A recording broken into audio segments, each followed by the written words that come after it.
Hello guys, welcome to Flex and Focus. నేను నా UPSC exam జర్నీని మీతో షేర్ చేస్తూ నేను ఈ రోజు ఏం నేర్చుకున్నా అని చెప్పడానికి ఈ సిరీస్ అయితే స్టార్ట్ చేశాను. నేను most of the days 5 AM అయితే లేస్తాను. లేచి నా మెరాకిల్ మార్నింగ్ రొటీన్ ఫినిష్ చేసి గ్రీన్ టీ తాగి జిమ్ కి అయితే స్టార్ట్ అయిపోతా. జిమ్ లో నేను యూజువల్లీ 5 days స్ప్లిట్ అయితే ఫాలో అవుతాను. ఈ రోజు అయితే అప్పర్ బాడీ ఉంది షెడ్యూల్ లో.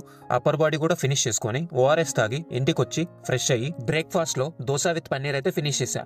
9:30కి నా స్టడీ స్లాట్ అయితే స్టార్ట్ చేశా. ఈ రోజు ఆప్షనల్ లో మ్యాథ్స్ వెబర్ థియరీస్ అయితే చదివి ఆన్సర్ రైటింగ్ ప్రాక్టీస్ చేసి లంచ్ బ్రేక్ అయితే తీసుకున్నా. లంచ్ ఫినిష్ చేసి వాకింగ్ చేసి అలాగే 2 PM కి అయితే నా ఎథిక్స్ క్లాసెస్ స్టార్ట్ అవుతాయి. ఎథిక్స్ క్లాసెస్ ఫినిష్ చేసుకొని రివిజన్ చేసుకొని అలాగే 5:30కి అయితే నా డిన్నర్ బ్రేక్ తీసుకున్నా. డిన్నర్ లో ఓట్స్ విత్ ప్రోటీన్ షేక్ అయితే తాగేసి వాకింగ్ చేసి ఫ్రెష్ అయ్యి ఒక 30 minutes optional, 30 minutes general studies, 30 minutes dopamine detox అయితే చదివా. ప్రీవియస్ వీడియోస్ లో మనం టేక్ బ్యాక్ యువర్ ఫోకస్ అనే చాప్టర్ లో ఉన్న 3 lessons గురించి డిస్కస్ చేశాం.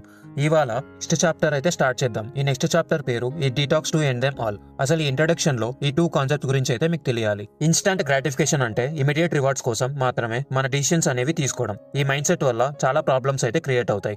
డిలైడ్ గ్రాటిఫికేషన్ అంటే ఇమిడియట్ రివార్డ్స్ ని ఇగ్నోర్ చేసి ఇంకా ఎక్కువ వాల్యుబుల్ అయిన లాంగ్ లాస్టింగ్ రివార్డ్స్ కోసం డిసిషన్స్ తీసుకోవడం. ఫర్ ఎగ్జాంపుల్, ఫుడ్ ఆర్డర్ చేసుకోవడం చాలా ఈజీ, 10 minutes లో డెలివరీ ఇస్తారు. బట్ కిచెన్ కి వెళ్లి ఒక న్యూట్రిషియస్ మీల్ ని కుక్ చేసుకోవడం ఈస్ డిలైడ్ గ్రాటిఫికేషన్. సో మనం ఎప్పుడు డిలైడ్ గ్రాటిఫికేషన్ అయితే చూస్ చేసుకోవాలి. నాకు ఈ అటామిక్ హ్యాబిట్స్ అనే బుక్ లో ఒక కోట్ అయితే చాలా ఇష్టం, మీరు కూడా చదివేసేయండి. రేపు మనం ఇంకా కొన్ని టాపిక్స్ గురించి అయితే మాట్లాడుకుందాం. ఇవాళకింతే. ఈ రోజు 10K స్టెప్స్ అయితే పూర్తి చేశా. Thank you, Tata.